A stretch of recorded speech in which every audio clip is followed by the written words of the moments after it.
Chirag was annoyed with me earlier because I was like the I'm one not dissenter annoyed. in some of his thinking. So I'm actually not having that many problems with my clients yet. I'm having a problem with the market because our market is extremely different than all of your markets because we're not selling. I mean, like our market's on pause. So literally, like we have 21 active listings right now, and it's too much, I know.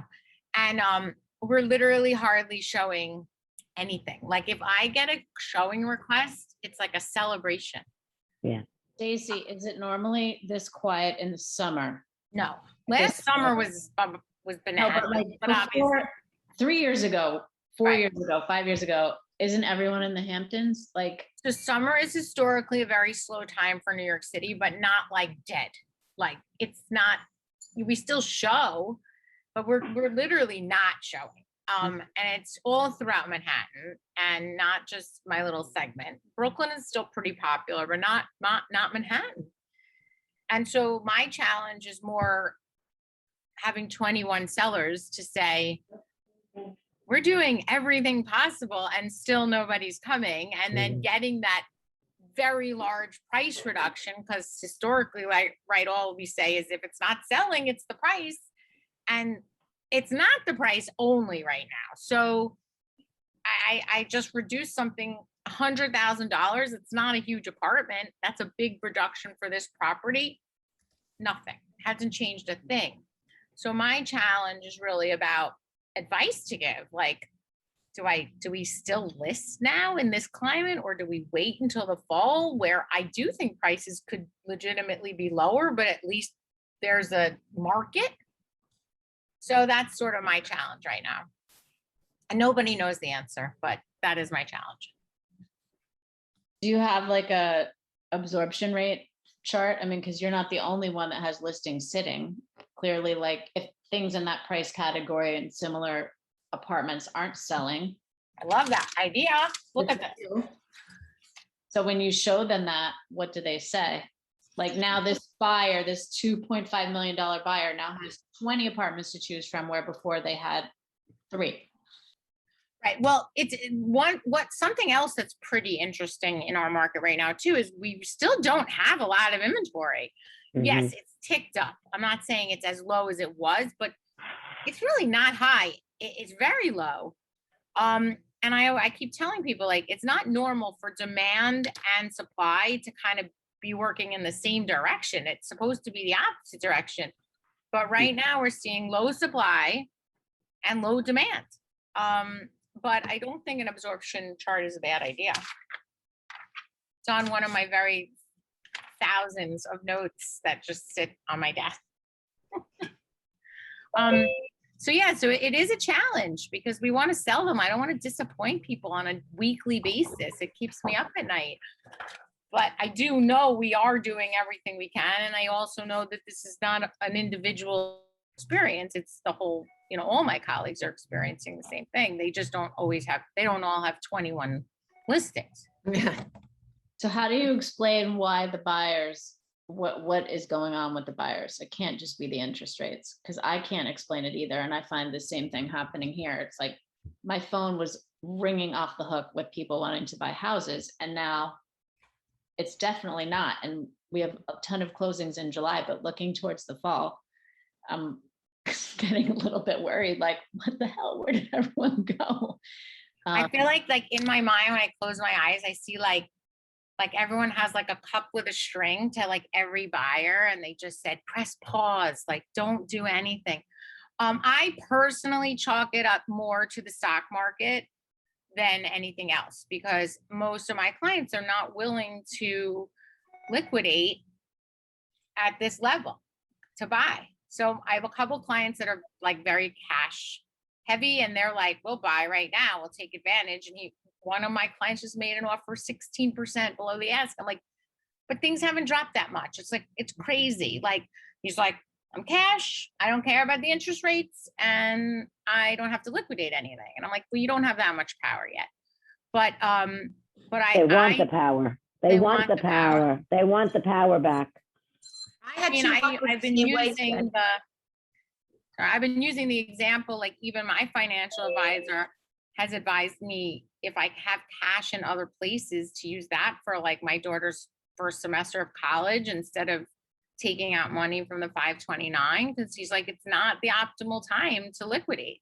So I personally think it's more that than interest rates and seasonality, though everything I think plays a part, but who knows? I also think buyers remorse or buyers burnout. I think these buyers not in my market, your market that might be, but not my market. I had 2 offers today, well below 10% below offer, below asking. I've had people come back and renegotiate thinking that they have the power. And I think that these buyers have said, hey, for almost 3 years now, right?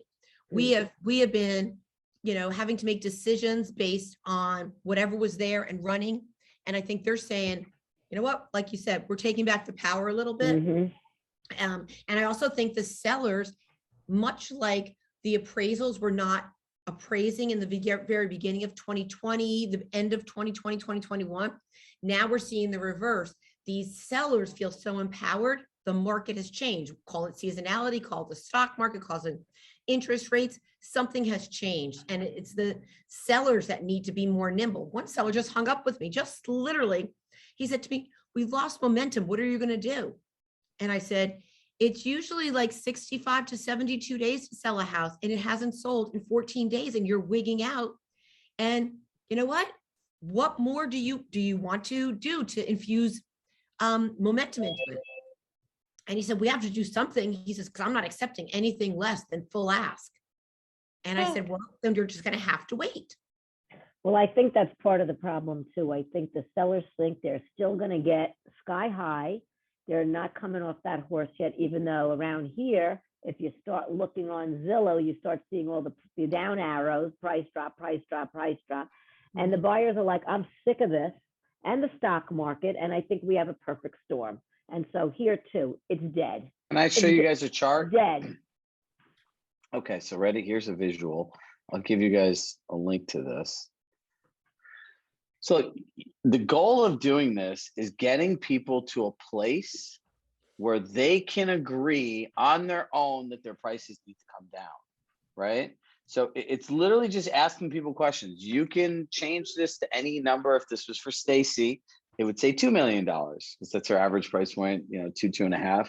For Matt, it might say $100 million, right? Same Ben would say, Ben has some interesting numbers too, right? So look, you ask somebody if they're looking in January, how much would it cost to buy your home, right? They're going to say it. The key to doing this, Fran, is ask them a question they have to answer. You cannot explain this chart to them because subconsciously and psychologically, you need to get their brain from here to here. When you talk at them, you're starting here and trying to get them here. It doesn't work, right?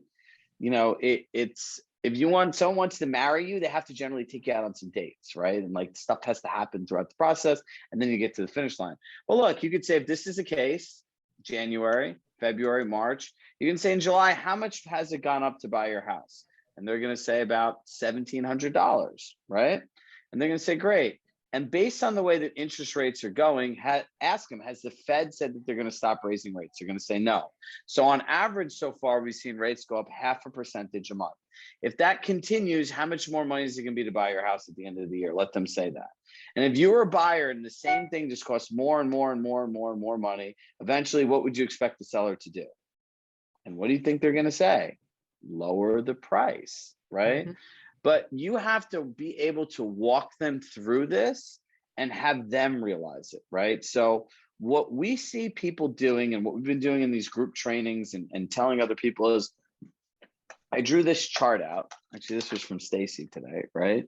It's like, if you look at this, this is how prices have gone up year over year, right? They just keep going up, and they're pretty much in most markets, minus some metro markets, at all-time highs, right? So if you realize now, because rates are going to go up, prices are going to go down. I think people are waiting because they don't know. It's like, who's going to make the first move, right? So one of 4 things is going to happen for every seller, right? So if you look at the price going up like this will be easier, and you're here, right? It's like one person is going to set the market.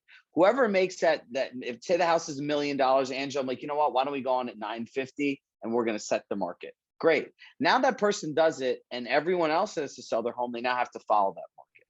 Then the people that decide to wait and are doing nothing and just want to sit there, they're left with the market. Or the fourth option is just stay in your home. Or the fifth option is rent it. And I think the part of the problem also, Chirag, to your example, at least in my two right now, they set the bar. I'll admit, 20 some odd listings or sales so far this year. I sell it below where I listed it below where I knew it would trade to gather the momentum and let the market decide what it should be priced at. Then you have the sellers who know everything, of course. I want to put it on where it's going to trade.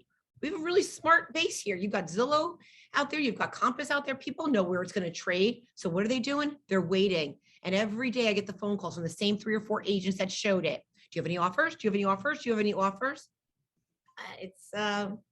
It's crazy. I think, Angela, pricing right now is a little tricky because for the last, 18 months, we knew like, all right, if we price it here, it's going to get multiple offers. It's going to go at least 100 over the list price, and now you might not get multiple offers and it might not sell over the list price. So do you price it to get multiple offers, or do you price it where exactly what you're saying, where like, if you got one offer at this number, you would be happy with it. So it's a balance of like attracting people to the property and not having the seller leave money on the table. I don't think there's money to be left on the table right now because deals are so hard to stick. I've had 2 people who were pre-approved become unpre-approved. And I've had deals fall apart and we're going to the third person. So in my market, and everyone's market is different. I'm a big fan of, you cannot price it low enough, because if there's a demand and the market and there are buyers out there, everybody wants a deal. And in order to get that, what are you happy with number? It's better to bring multiple offers and let the seller see this is what the market is saying, rather than the one offer and him guessing, am I leaving money on the table? That's at least my philosophy. I had a crazy bidding war. We go to contract. We were in contract at least 6 days. They stopped payment on the check. The rates went up again. They stopped payment and they got out of it. And now there's like a massive lawsuit from the seller to the buyer. I think home inspections are going to become. Is that insane? A stop payment. I never had that ever. It's crazy. In contract for a week. I think you can utilize, we've been utilizing my team a lot of like the private exclusive. I was actually talking to Robert about this, Chirag, at your event. Because, it's trying to get these sellers into an existence. Stacey, I've been in your position before. Frankly, I'm not there right now because we've been turning stuff down, like telling them like, here's the price, and it's being really transparent with them. Like, it's really difficult right now to price of where this is at. And like, maybe this isn't the right time, the phrase we keep pumping around my team is like, work smarter, right? Like, work smarter. Like, don't get bottled up. All of us do in this market. Like, you just got to work smarter, and you got to say no. You got to be like that hard to get person in a relation. Like, you got to just be like, listen, it's not working. And we've been like, in order to get sellers through maybe their aspirational pricing, like we're saying, hey, put it on coming soon. Like, we'll like test the waters. That way you don't get burned on Zillow or time on market and you go live. And I was like, what we're finding, and I learned this is dealing in the ultra luxury space. I think it's like what buyers actually want is the off market, private market, hard to get stuff, because that's what I think they're transacting on. And I think, you could use it as some bait for your seller to say, hey, let's try it in the private space and we could always come down. That way that gets it out of the system. And you're also coming off as that advisor, you're working through with them. But we've had some guys, like I'm dealing with it right now, and I showed it once off market and I have an offer on it. And this guy wanted $6 million in the house, a village, a beautiful house. And I said, yo, it's $4,995 and we'll try to get full price, like underprice it. And, he's a finance, the type, probably Stacey, this finance guy. And he's like, he's coming at me this amount of foot and this, he's doing all his research, and he's trying to challenge me. And I'm like, listen, it's all good. My buyer comes in, what do I offer him? $5 million, right? Just talked to him at 1 o'clock today. Trying to get a counter out of him. But like the buyers like the off market stuff, I feel like in this space. And also like, if I told him 6 million, this guy, I would have had another listing at $6 million. And like, maybe it trades, maybe it doesn't, but I don't think it does. And then I'm just like, then you're just losing credibility at him because you have no activity, so you also protect yourself. Like the private exclusive stuff, like is really, it's almost like that soft, or that, especially that coming soon stuff where you kind of like, let's vet it out or keep it soft, or just start building that off market database, like keep building that stuff where you can pump that to the buyers. Cause that's what we're trying to do, and then pick and choose. But the stuff we're bringing live to the market is really hard. And then you're as an owner, putting the owner hat on as a team, like you're just spending money, $1,000 on the photos, like this, all this stuff. And then it's just, like I'm praying one of my team members, then I'm going to feel bad, like calls me like, about something, about a listing they want to bring on. I'm like, hold on, let me, what is this? Before I'd be like, oh yeah, don't go. But I'm like, now I'm like, let me see hold on. What is this? Like, let me look at this, So anyway, I feel you. And I just keep working smarter, everyone too. And I think that off market stuff is like it used to only be in the high end. I feel like it's like everywhere, but maybe it's different in your markets, but just my thoughts. I think the off market stuff, coming soon specifically to what you talk about, Matt, that has been my freaking playbook for the past 5 months. And that is the only way I will take a listing, because that, what I call the VIG, that little bit in the middle between the coming soon and the start date, when it doesn't start to accrue the numbers, we can tweak it. If I see, like I have tomorrow, 10 showings teed up on something that's a coming soon, we priced it right. If I see no activity that coming soon, we're going to readjust before we let that price go, let that house go live. And that in your market, Zillow hasn't like restricted the coming soon. right, no, Because Street Easy, which is owned by Zillow, they have so much power in New York City.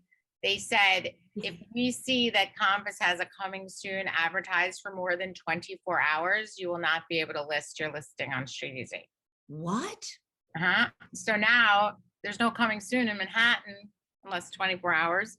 Or if it's just internal, that's different. But if it's on like so we can do an off market, but we can't do an coming soon and send it out, because then Street Easy won't allow us to list it if they catch it and then the seller wants to be on Street Easy. It's crazy. Wow. I know. Wow. When you have a coming soon, you can show it. No, Oh. but so tomorrow I had a coming soon, something went on last Thursday. I do this exact same way. Either comes on a Tuesday for Tuesday broker open, or Thursday for broker open, Thursday broker open.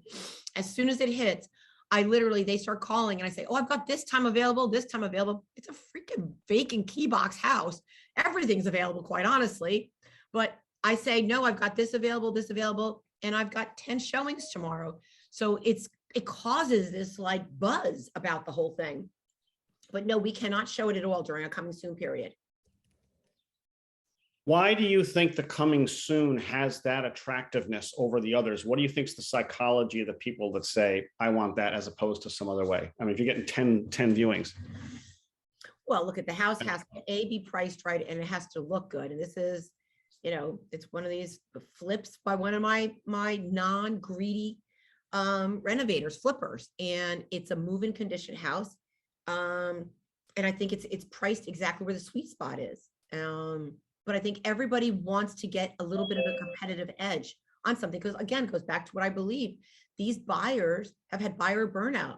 I'm seeing the exact same people at some of my open houses that I saw in January of 2022, that they have lost 6 or 7 of my listings.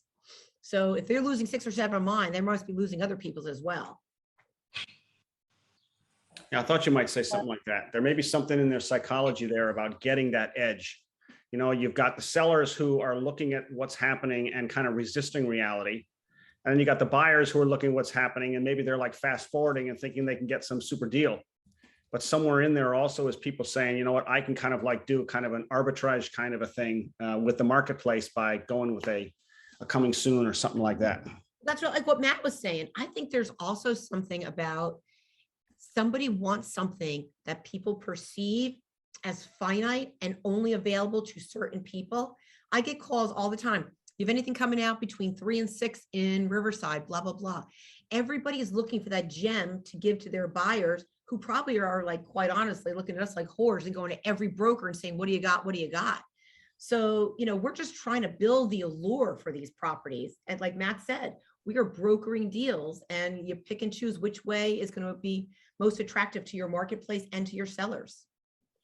I think you got to get creative in this market for sure. And you got to find the opportunity. You got to go hunt. You got to go on the offensive and you got to be creative, and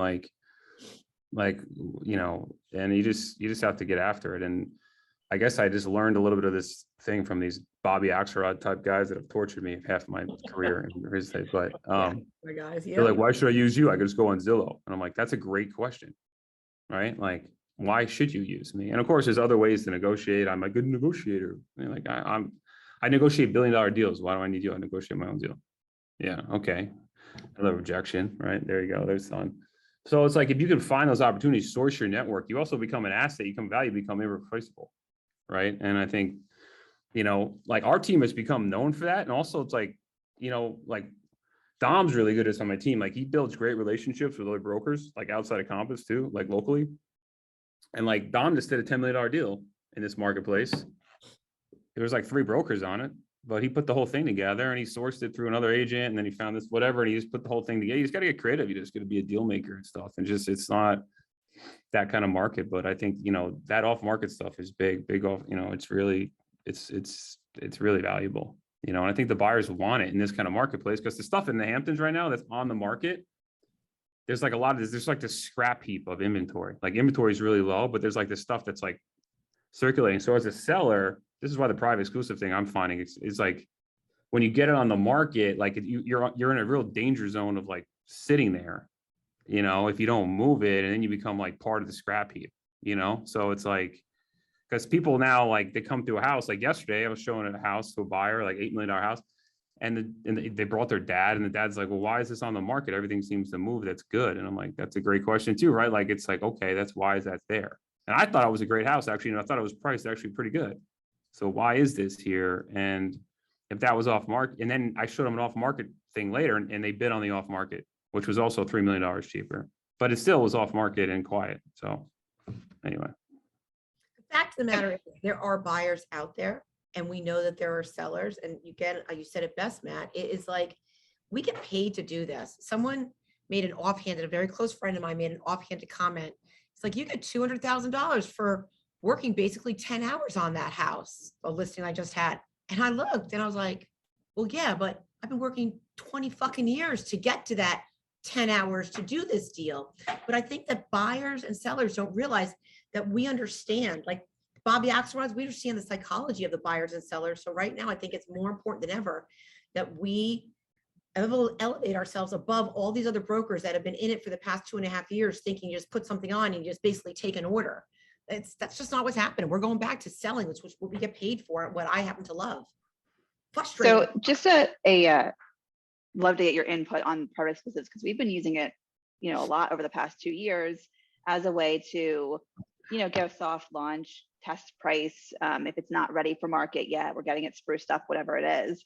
And yeah, now I agree. We're still doing it for mostly like testing the price right now. But at the same time, as whoever said it in the beginning about there's definitely a decrease in buyers out there now. So there's also an argument to say, like, do you just go live to market so that you capture more buyers? Because, if the select group of Compass agents buyers are lower, then do we want to beef up the exposure overall?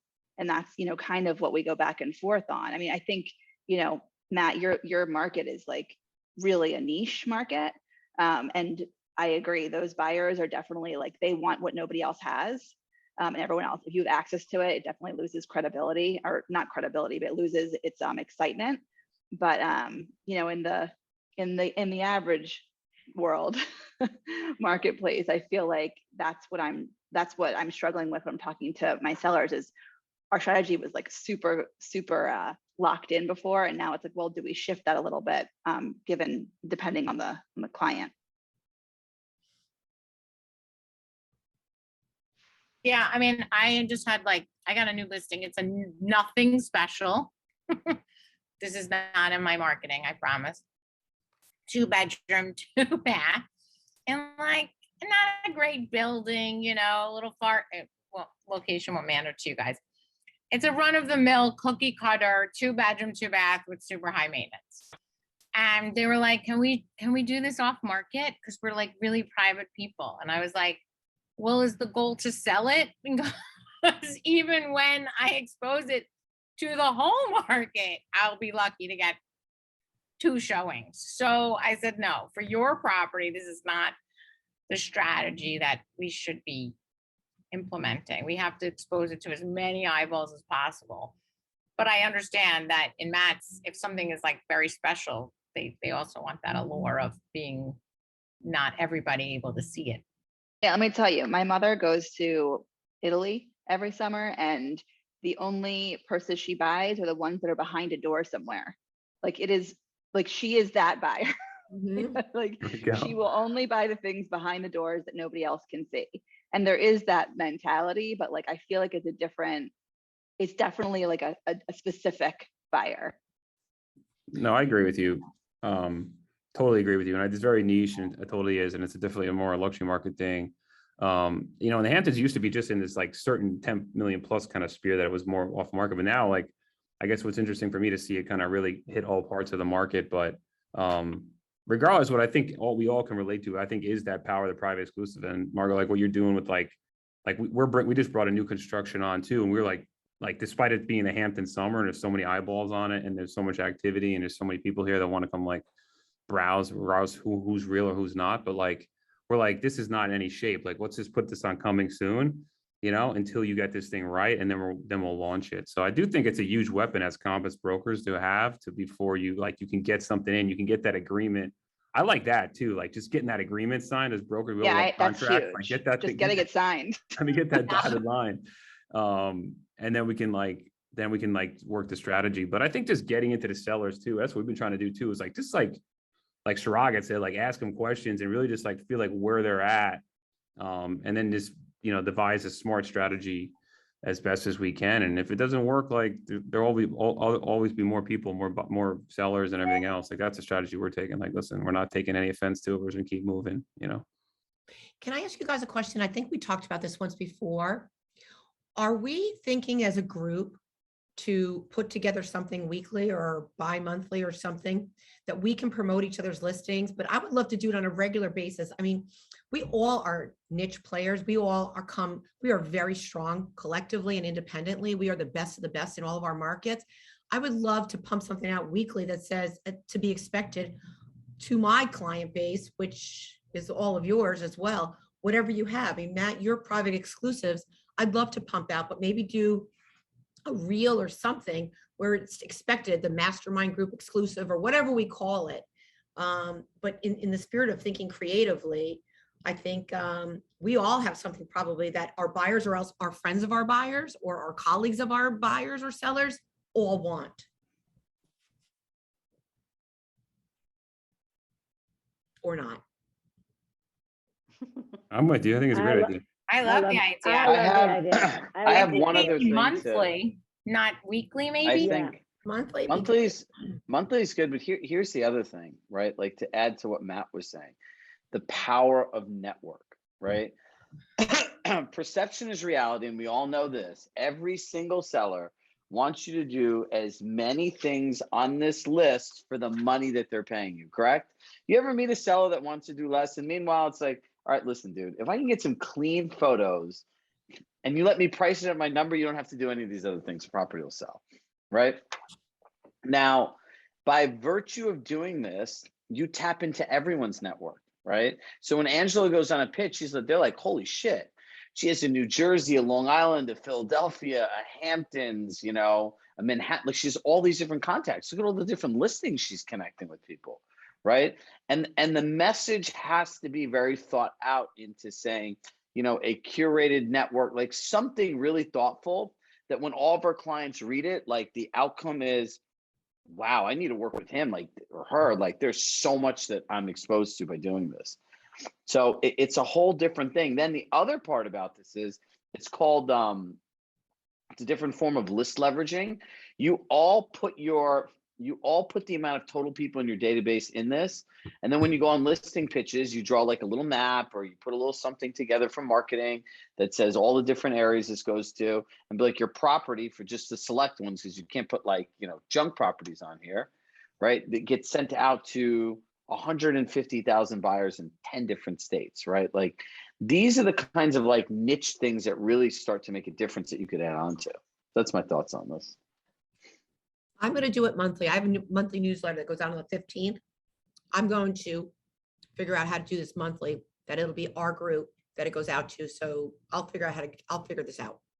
I've got We should just get all our director of operations jumping together. Let them figure it out. That's even the best idea. Sounds like You just got brownie, ego. you got brownie points for that one today. I'll tell you that. I don't want to think about that. I will also just jump in and say that Henry on my team is now in a mastermind with Fran's team and Matt's team. He said it was fantastic. He said it was like such a great hour, and he was so excited to be a part of that. Same. Michael said the same.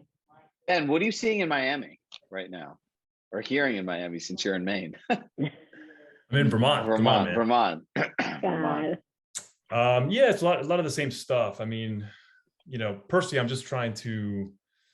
It's been a good, first 6 months, so I'm trying to just enjoy life and go hiking and do some of those things and have my team do a lot of the stuff for me. I have like very few listings, and it feels uncomfortable in some ways, but in other ways, yeah, I'm fine with that. I'm just kind of rolling with the punches, and so yeah, I'm trying to do a lot more on the off-market side. Certainly, I hired an ISA. I fired the ISA because she had some issues. So, but I think that's probably the most important thing right now. Like Matt was talking about too, is just showing value. How could we be of value? I think one thing is showing them off markets. I think another thing is really being an advisor and being able to understand and speak to them, especially the Bobby Axelrod types and those kind of guys. Well, that's like my ideal client. I like those kind of people. Because I like to talk to them about what's happening in the macro economy. And I'm reading books and I'm listening to Lynn Alden and Peter Zeihan and people like that are much smarter and more tuned in than I am. But I'm picking from them and I'm able to speak to them about this stuff. And I think ultimately people want to work with people. And so if they like you and they feel like you're listening to them, you're asking the right questions. Yeah, they could go on Zillow, and some of them will. But is it worth stressing about those clients? I'm just kind of at the point in life in my career where, fine, if you want to go, save 3%, work on Zillow, go work on Zillow. Fine. Mhm. I just don't care. So, but I think at the end of the day, we're seeing. I think lack of sales is not just what's happening with the mortgage rate increases and everything. I think it's also due to lack of inventory. So the buyers are out there. And I think we just have to go out and hustle and find the off markets and talk to the brokers. I mean, I definitely focus a fair amount on broker relationships. I find it to be much easier to go out to other brokers, and I'd rather do a deal. And, even when I do an off market, if I contact the seller directly, I'm only going to take 3%, even if I have the buyer and the seller, because that's one of the reasons they want to do the off market. So if I'm going to work with the other broker, I still want to get my 3%, they get their 3%. So at the end of the day, the buyer is happy to get a deal done because they're getting the house that they wouldn't normally see that isn't on Zillow. So for me, it's the same 3%. Like I'm not trying to get 6% anyway. So I'd rather just go to other brokers and be cooperative. And I find, the brokers have a lot of off markets. So anyway, I've been spending more time on that than trying to cold call sellers and try to find stuff. Although, I've been doing a little bit before I left. I did some driving with clients to say, get in my car and we're going to drive around for a couple of hours. What houses do you like? And I'm going to go knock on the doors and send letters and all that kind of stuff. And so in that case, it's a little bit different, direct seller outreach. But I think, I hadn't done that in a while, to be honest. So yeah, I think also to what Matt said, just being creative and doing things in different ways, trying to be more broker friendly, and also part of their own mindset, just not resisting and just saying, okay, this is the market. Like I'm not going to pull my hair out trying to force the square peg in the round hole. Like right now, this is what's happening, and yeah, this may not be the right relationship. So I feel like a lot of us are in a point in life where we don't want to deal with anybody who's not our ideal client. And even those ideal clients, the deals still get hairy and still difficult. So why deal with people that are just not likable, or, you know, we're just not vibing with, or who don't see the value, where we have to hard sell ourselves to that point. So anyway, just some thoughts. Well, if more people are getting the sense that you guys are talking about the value of doing things off market, then that strategy of working through other agents, finding those things could be more valuable for a period of time.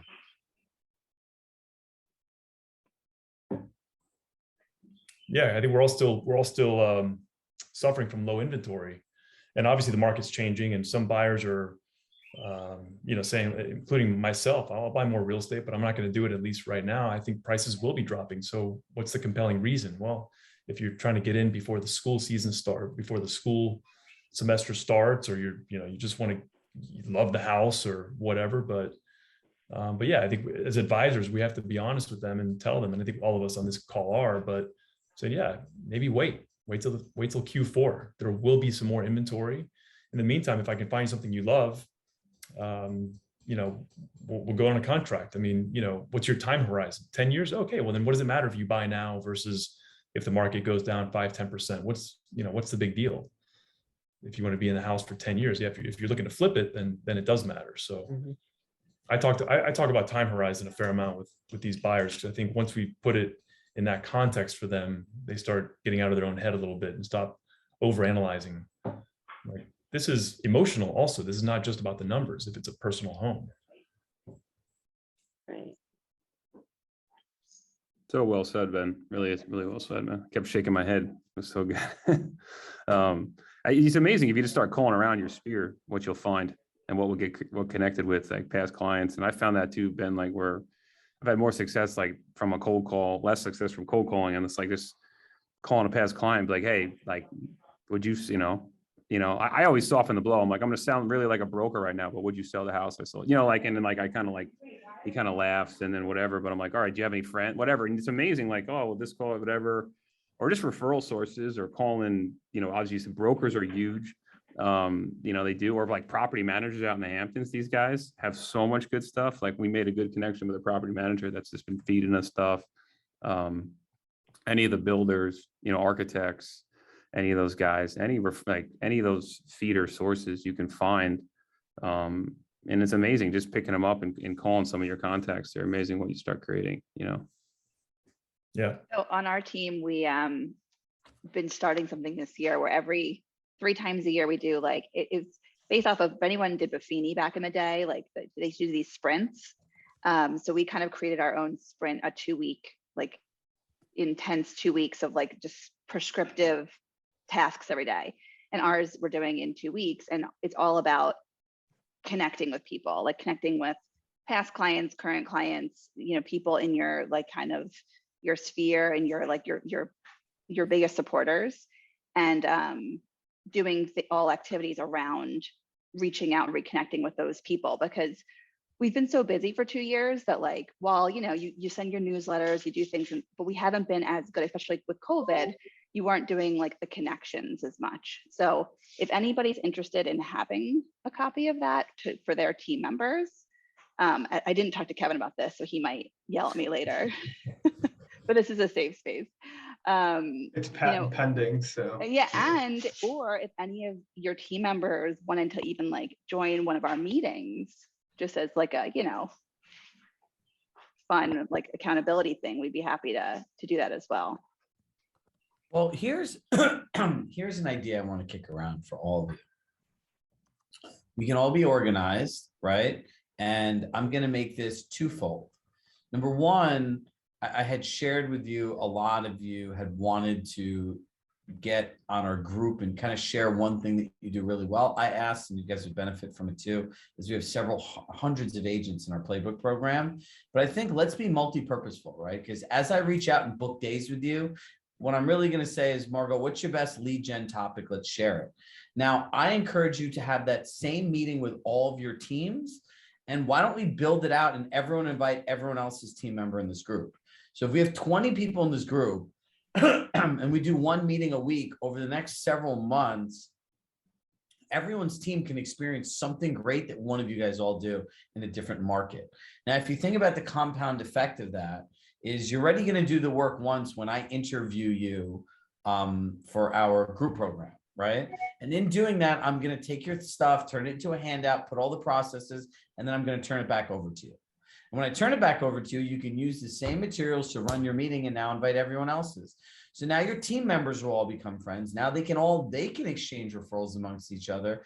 And then we can start thinking about the same way Henry, Fran, Michael, and Ian are doing a mastermind. Our team members would start masterminding, right? And it's a cool way for you guys to kind of multiply out, like kind of like in roulette, putting more chips on the board and your number hitting. Would that work if we helped you guys organize all of that? Okay, so here are the next steps. This is why, and this is specifically why you don't see like Deborah or Brooke on the call, because they honestly would be looking at me. I know you well enough to say this, like, what the fuck? So now we're gonna have to send it. We're gonna send out the calendar. You guys will start filling in the dates that you can join our group and what the topic is.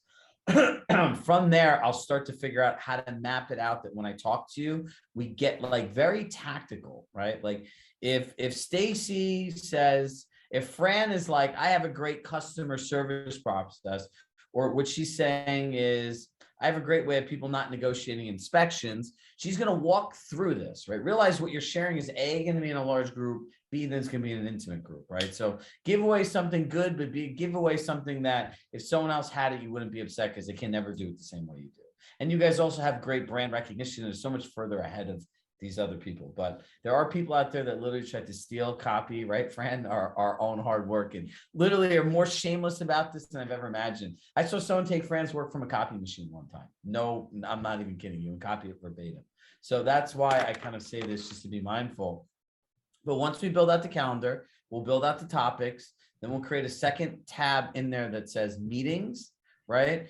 And we'll start putting those same topics next to everyone. And then we'll start planning out the dates. And then we'll figure out how to invite everyone's team member, right? Like we'll figure out a generic email that we'll write that you guys all can just edit and just send out to all your team members, and a place for you to put the Zoom link. And we'll make it really easy for you to do. Right. And I think that's a great value because look, one of the best things I think about this group is the relationships that you form with each other.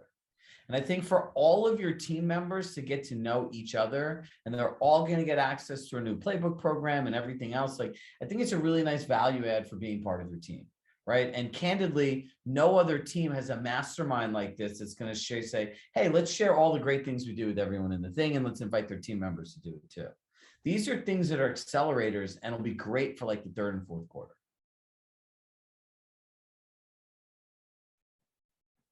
So if you guys want us to do it, we'll be happy to do it. Give me a thumbs up if you're in. All right, cool.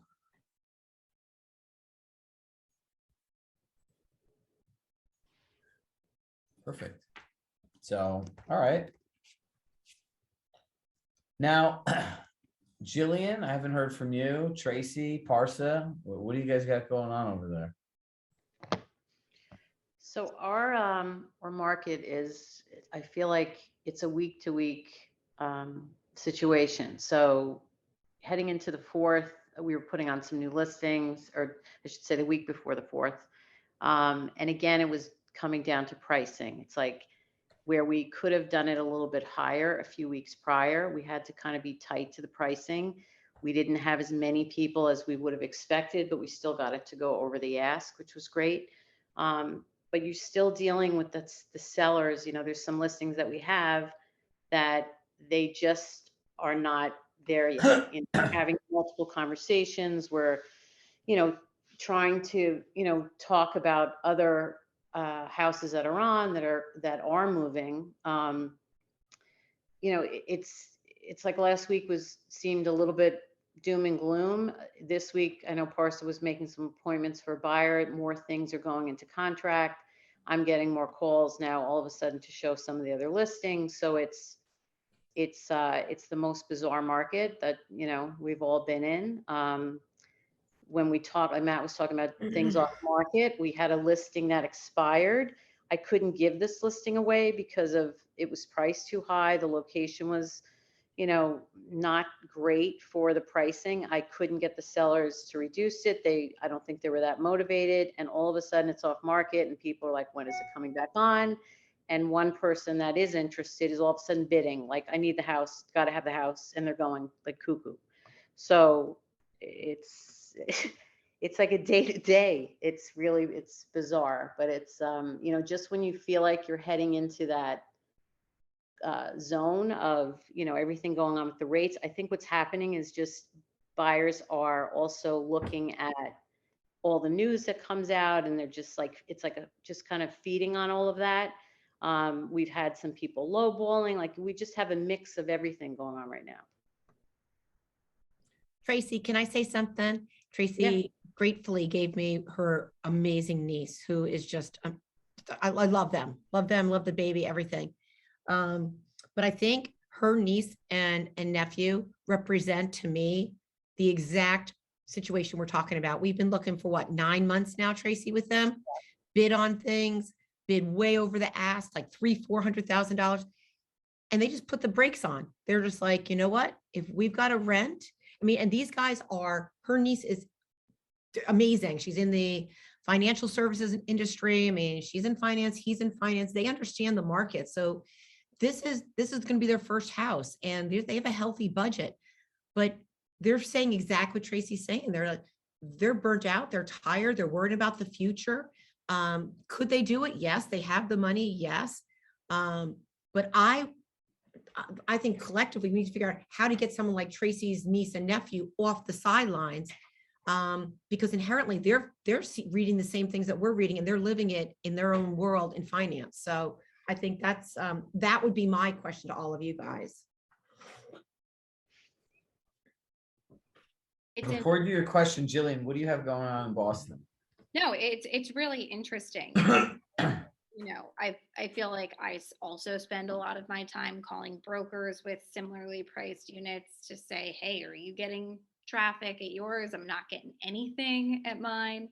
And everybody's kind of saying the same thing. But, I think a big piece of this, in addition to the stock market volatility, buyer burnout, and interest rates, is it's summer and it's the first time in 2.5 years. Half my clients are in Europe. They're like, I don't care what you say. I'm set. My kids are either going to this school or we're going to rent or we're going to stay put for another year. And I have people reaching out. I got a ton of calls from buyers I hadn't heard from in a while, but all for like, let's chat and be back in touch. And then let's start thinking about it for next year. And I think it's fair. If you look, everybody's wedding got pushed out. Everyone's graduations, nobody could go to. Nobody could take a trip anywhere. It's, and I think we are in the client service business. And if our clients are not in the mood to be serviced, I think it's okay. And we're there for them, and I can answer to the best of my abilities, knowing that it's a moving target. I'm trying to price an obscene home in Beacon Hill it could be 6.5. Today it could have been 7.4 last year. It's a very different market, and it's a moving target, and we're not even going to list it till next year. So I'm basically giving them a $500,000 range, and explaining, like, I hope that the buyers come back in September and it could be a different market.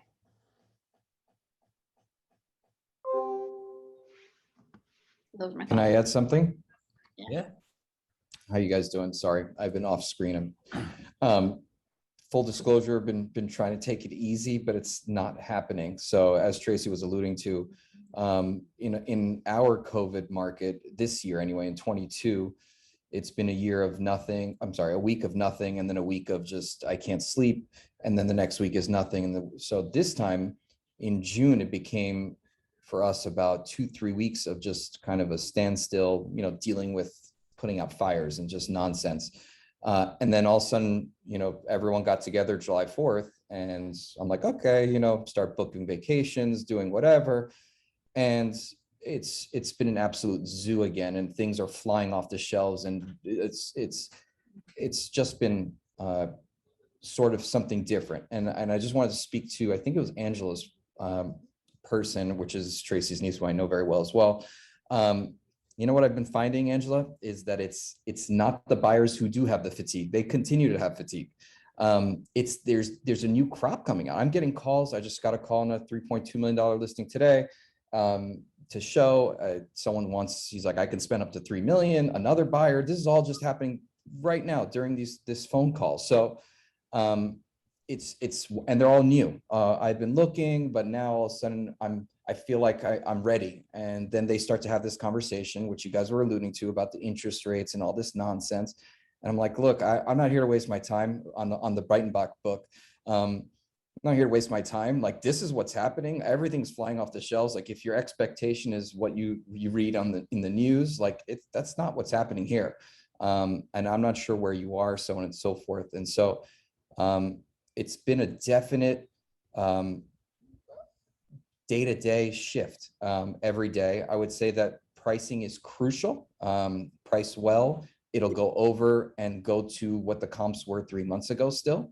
You price a little higher, completely goes stale, and they're like, this is, a seller that doesn't get it. And look at what the news says. So there's a lot of a backward psychology happening that's been apparent. The only new shocking thing this week is that things have been going off the market again and selling like crazy. That's the only, and I don't know what that means. I have no idea. Probably next week it's going to be dead and I'm going to be on a beach somewhere, hopefully. But who knows? So I just wanted to put that in there. I think for a lot of people, right, even with the low rate, people go as human beings towards certainty and what they know more than uncertainty. So for a lot of people entering this market, they're like, all right, the payment might be higher, but I'm not competing against a gazillion other people. Like, it's a more known situation versus if you go back 6 months ago, there's a wild west, right, Jillian? You had no idea. You're like, I just went over 18 offers, right? 18 offers. Like, imagine going and wanting a home for your family and 17 other people are interested in it, right? There's a security in being like, all right, even if I pay more, at least I know I have a chance and I can get it, right? Because there are a lot of people that if they know, they're like, all right, I don't even know if I'm gonna have a chance to do this. So I really want to emotionally go through that. Because we all know when our clients lose a house, it's very emotional for them, right? Like, when you think you're gonna live somewhere and then you don't get it, it sucks. It's not like being like, oh, I'm sorry, we're sold out of spicy tuna rolls today. You could get something else. Right? That's not how it works. So, well, a couple takeaways from this, right? Number one, it's be smart about this. Number two, I think everyone wants the Margot and Kevin report. So if you could send that, or you just share it out into the group. I will say it doesn't have the same ring as the Breitenbach book, which needs to be trademarked ASAP. Dude, that thing's like a coffee table book that you could like use at your house. It's pretty cool. And so that's one, too, that you guys all want to do these everyone trains everyone's team thing. So I think that's pretty cool, right? And we'll plan it so that we can get you in front of all the people in our playbook program. We want to make sure that we get all your team members at. So Margot, Kevin, I know you guys have like a mini squad. So we'll be sending out an email for everyone to send a spreadsheet. Same thing with Ben and everyone else, right?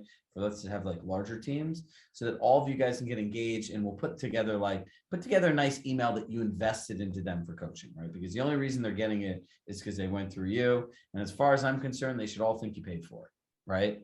The next part about this is, and we'll kick this around, and I think I'm going to nominate Angela and Josh because I think they'd be happy to do it, is organizing what we're all going to do for retreat. Now, I know all of us are going to be there. It's a rare commodity that we all are in the same place. And, we want to do something amongst a group, but a lot of you have expressed to me when I had these large events, how you all wanted to host something and meet all the other people that are part of like our coaching community. So I think that might be something good that we should all think about, maybe as a mastermind group, myself included, but I just want to be the facilitator, right? Like, I'll facilitate the list. I'll donate money. Our staff will organize it. We'll find the venue, but we want to put all of your stuff on it, right? So that when we send the follow-up emails, the invitation emails, that we have a meet and greet prior to the event, we do Zoom, that you all can be the ones that people get to know. I don't need any more people to like, look at us, talk about us. We want to figure out a way to have you all get in front of hundreds of other agents and get to meet them. Right. So if that's something you're interested in, Angela, I'm sure you're up for coordinating. So Angela and Josh will reach out to you. It's their actual idea to do this. It was not mine. So I'm not going to take credit for your idea. And they'll be reaching out to see who wants to participate, not participate. And we'll figure out something both ways to do. We're going to have a larger party, and then we're going to have a more intimate get together. So look, retreats are about spending time and deepening the relationships you have. It's not about this wide net of always meeting more new people, because you're not going to get anything out of that. The more people know you and the deeper the relationship is, the better it is. So those are my thoughts on it. And look, as always, think positive. And look, we're all really grateful that we had an awesome first 6 months of the year. You guys all did, right? So don't freak out. Stay in consistent action. Stay in conversation with your clients. We'll share that chart out that we did to everyone, right, into a more shareable form. There's like a make a copy version. I suggest giving it to your entire team. And when we send out our market shift recording from the last 2 times, I would just go in there and like rip off and duplicate my process and then teach it to your team as your owner. Just put my recording up there and I'll walk them on how to do it so that everyone is prepared to have these conversations. The people who know how to have these conversations are going to win the market, and they're going to galvanize, or as Matt would say, take souls of the people that don't.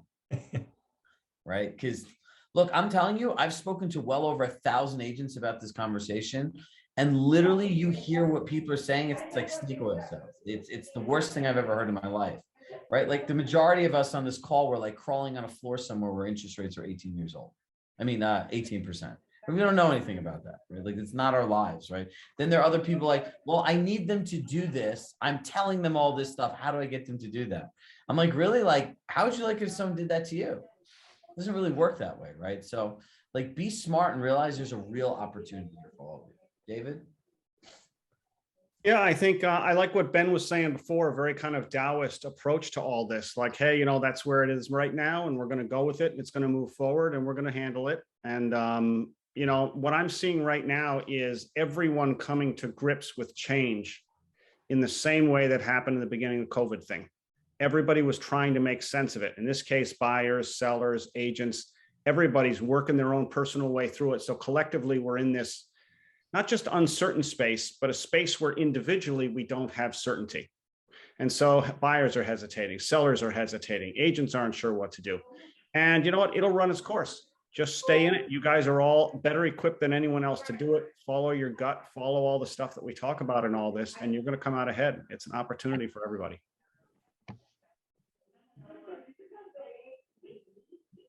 Oops. As they say in Disney, that's all, folks. So everyone have a great week. We'll see everyone back next week. I love you all, and I can't wait to see you all in person soon. Take care. Take care. everyone. See you all. Bye, all.